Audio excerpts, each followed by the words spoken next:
Say what you will about Bungie, Destiny 2, the studio's ups and downs throughout the years, and more, but Marathon saw various impressions over the weekend. Based on its classic sci-fi FPS trilogy, the predecessor to Halo, this marked the first gameplay reveal.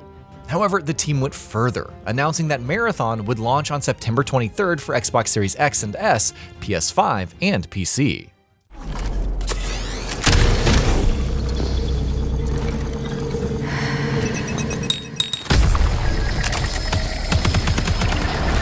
The brilliance of the cinematic short, written and directed by Albert Mielgo, earned universal praise. The mood around the gameplay is a different story altogether. Some praised the art direction, others found the assets flat and smattering of colors unusual. Content creators lauded the gunplay and responsiveness, and considering the studio's pedigree, you can at least be assured that pulling the trigger in Marathon will feel good.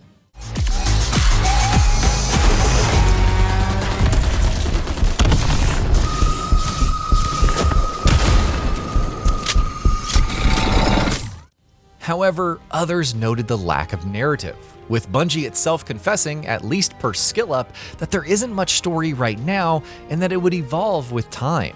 Character progression is tied to completing missions for factions and slightly improving your character's actions. They don't seem particularly at odds. Forget their relative aim, you don't even really interact with them, much less other players outside of matches. Granted, all these impressions are based on an alpha build, and there's still plenty that Bungie could add or change in time for launch, which leads to another stickler: the price. Marathon isn't a free-to-play title, but it's also not full-priced. Whether that means $60 or $70 is unknown.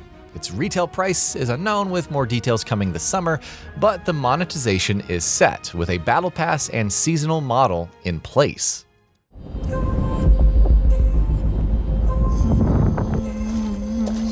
Hey, what's that you're always tuned into? Worth anything? I don't know, but I like it. It speaks to me. Let me listen. Yeah, go ahead.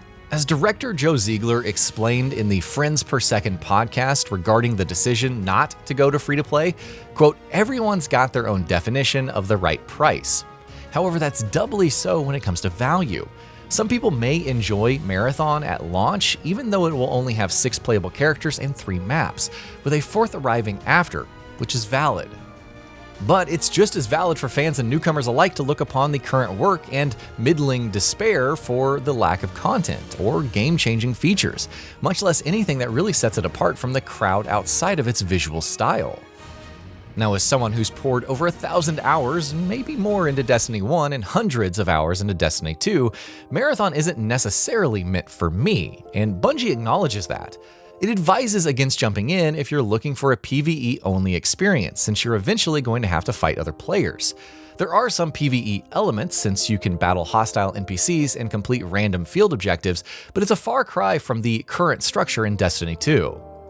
And I'm not necessarily complaining, because despite all the doom and gloom post the final shape, it's still getting content updates and expansions, even if raids and long cinematic campaigns may be a thing of the past.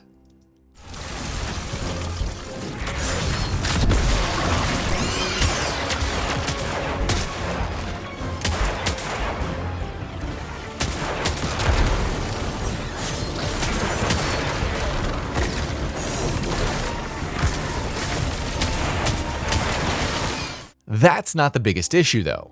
Neither is the fact that PvP is much more grounded than the power fantasy in the Crucible, or the lack of an underlying hook that really sets Marathon apart in today's extraction shooter market, or the fact that this has been in the works for over 4 years with more than 300 developers involved, among rumors of troubled development.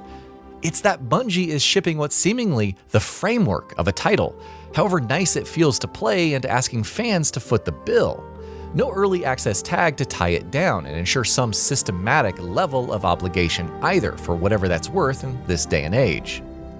It sounds harsh, but that's pretty much what described the Year 1 Destiny 1 experience. Lackluster story, satisfying gameplay saddled with repetitive mission design and objectives, a laissez-faire faction system, and relatively simple character progression.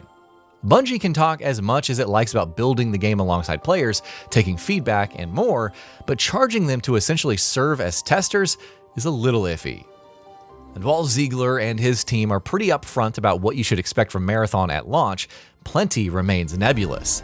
The idea behind the seasonal model is that, quote, every season should be a moment to go on adventures, commemorate them, and then some of those commemorative elements you can use as expressive elements for yourself in the future, whether they be skins or titles or things that, as a new season starts, a new opportunity to go on a new adventure, as told to GameSpot. The onus is on them to, quote, make sure every adventure that every season offers is in and of itself different and feels different to create those new stories. Let's not get into the seasonal wipes where players' inventories are reset to 0 to ensure a clean slate. Marathon could very well end up as one of Bungie's biggest risks, not because of some major revolutionary feature that will forever change the genre, which it could very much do with. Instead, as a Destiny player from the outside looking in, it seems like yet another project that the studio wants you to stick with through thick and thin before it really becomes something, or anything.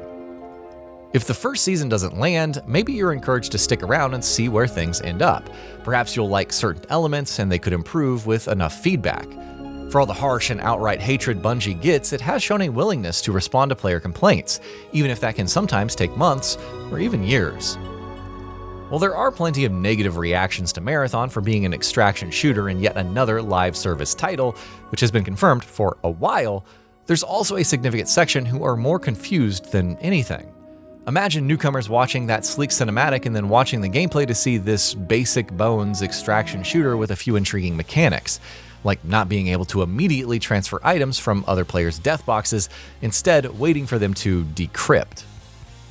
After a decade on the Bungie certified roller coaster across 2 titles and multiple expansions with dramatic upswings and mind-boggling dips, I'm unsure if I want to go again. However, that practice offered some kind of excitement for some long-term fans and new players, that they could indulge in something that feels good to play right now and will fundamentally improve with time. And credit where it's due, Bungie does have a habit of pulling out the stops and surprising people, even when it's seemingly on the back foot. For the foreseeable future, I'm keen to take a wait-and-watch approach with Marathon. Forget its immediate competitors, who already have years of support and content to go with unique gameplay loops. It's also competing against other major releases for your time and your money. Whether its newness will be enough to carry the signature Bungie gameplay further into the future, well, that remains to be seen. And that'll be about it for this one. If you guys like what we're doing at GamingBolt, please consider subscribing to our channel, and I'll see you guys on the next video.